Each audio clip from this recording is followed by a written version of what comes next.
Turning overseas, human rights groups fear 120,000 ethnic and Christian Armenians soon could face a genocide. As CBN's Billy Hallowell reports, military attacks by Azerbaijan have residents trying to flee the territory.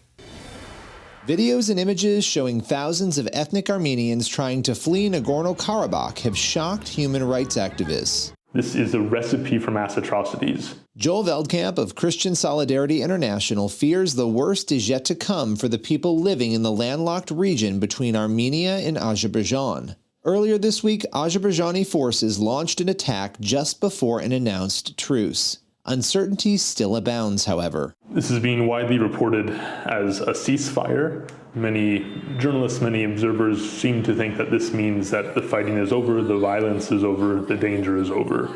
That is not true at all. This is the most dangerous moment right now.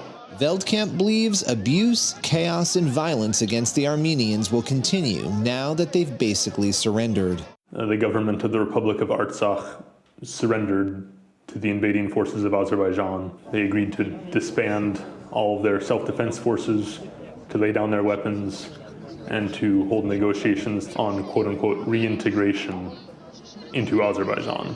Veldkamp's main concern is for the 120,000 occupied Armenians still trapped inside Nagorno-Karabakh. There has been no electricity for most of the population of Nagorno-Karabakh for 43 hours now. That means that people have not been able to charge their cell phones or their computers. People aren't able to communicate about what's happening to them. Azerbaijani troops have occupied the country. They control most of the main roads. There are many, many villages that are cut off from the rest of Nagorno-Karabakh. For decades, deadly battles have raged between Armenians and Azerbaijanis over the territory. Last December's blockade reignited those tensions, cutting off residents from food, medicine, and other essential resources. This is an area of Armenia, Nagorno-Karabakh, that has been contested for many years, largely because when the Soviet Union took over Armenia, it carved it up with Azerbaijan and many of the other countries in strange ways.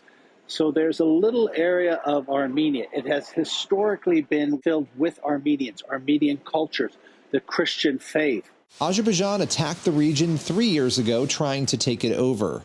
Curry sees these latest efforts as an attempt to finish that quest. They're intensifying this and trying to push out all of the ethnic Armenians and Christians within this region.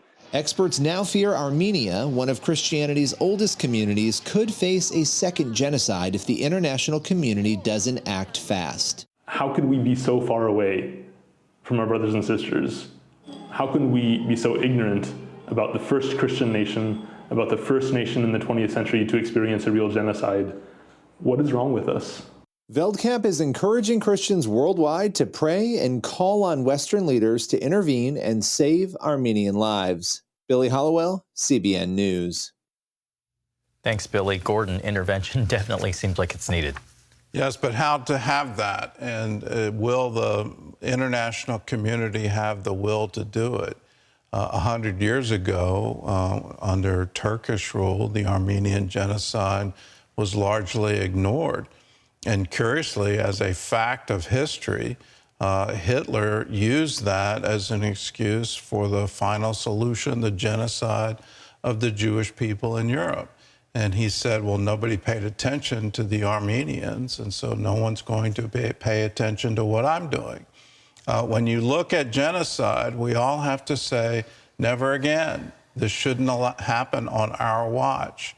So as Christians, we need to be very concerned about what is happening to our Christian brothers. It's one of the, if not the oldest Christian community in the world.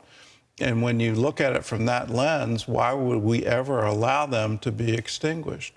Let's pray. Let's ask God to intervene. Let's ask for miracles. Let's ask for His divine hand to protect them and provide a way out for them. Staying in Azerbaijan is clearly not an option, so how can they find freedom and find a path forward? So let's pray.